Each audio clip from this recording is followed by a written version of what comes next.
Hi there, this is Åsa with a new process video.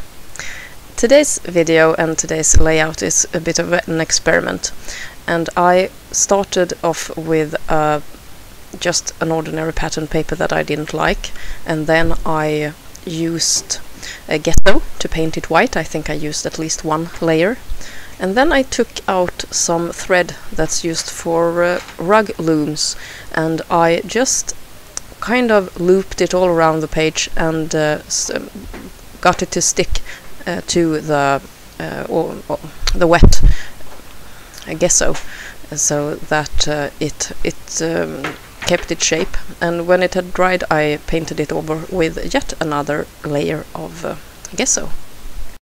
When everything was dry, I took out my Neo 2 colors.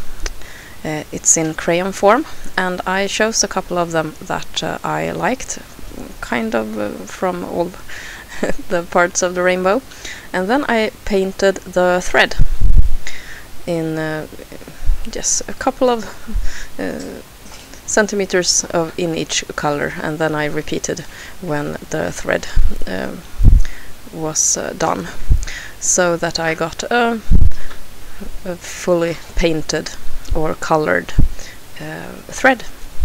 And to activate the color, I sprinkled with water from a mini mister, and then I went over the whole piece again with more of the crayon.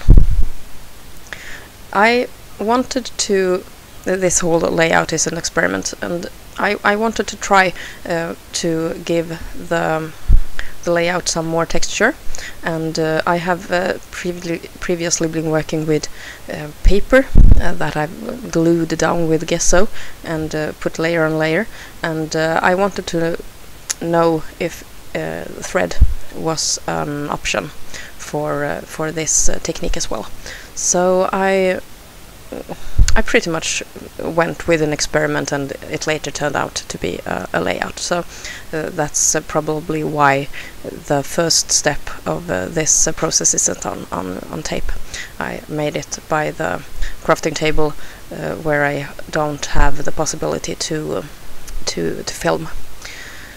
To give the whole layout a more colorful feeling, I went outside the thread with the same color and just activated with water and my finger.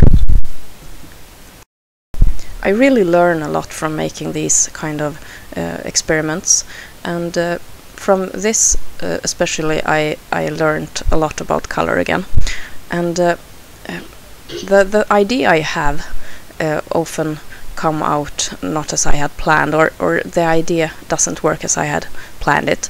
In this case, the whole white background makes the color kind of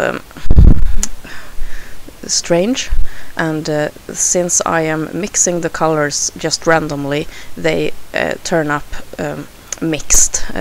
So you have a spot on the paper where it's yellow, and just right next to it it's blue and purple, and then you go to the other part of the page and there it's only yellow and green. So when I make this kind of layout in the future, I need to plan my colors a bit more better. So that's one of the lessons I learned here. And one of the other things that I learned, or I don't think I really learned it because I continue making the same mistakes. I need to concentrate my embellishing to a more defined area. And in this case, the thread goes all over the place, and it becomes messy instead of pretty. And now I think that I would have made a better background if I had placed the thread less randomly and contained within a certain area of the page. Now it's all over the place and it's totally random. So that's something that I need to think of in the future. I also think that the impression with the thread going off the page perhaps can be a good thing, but in this case it didn't create the effect that I wanted.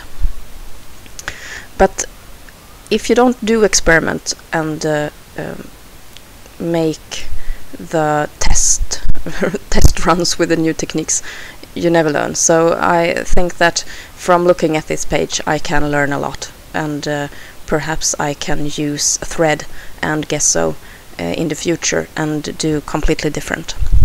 I think that my next attempt with this technique will be on a colored background, and I want to color the thread using sponge daubers and perhaps almost dry ink or something like that, so to keep the technique less wet and also the colors darker, because the thread gives a lot of dimension to the page, and I think that's the fun thing to work with.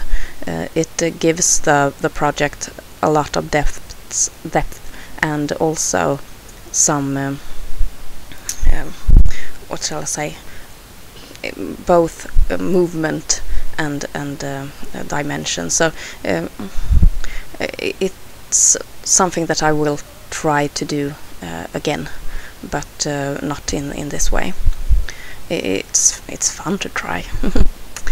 To make this background into a layout, I chose a photo of my daughter and the cat, Felix, and I placed it on random pieces of pattern paper that I found in my 6x6 box, and to get them to stand out a bit more against the very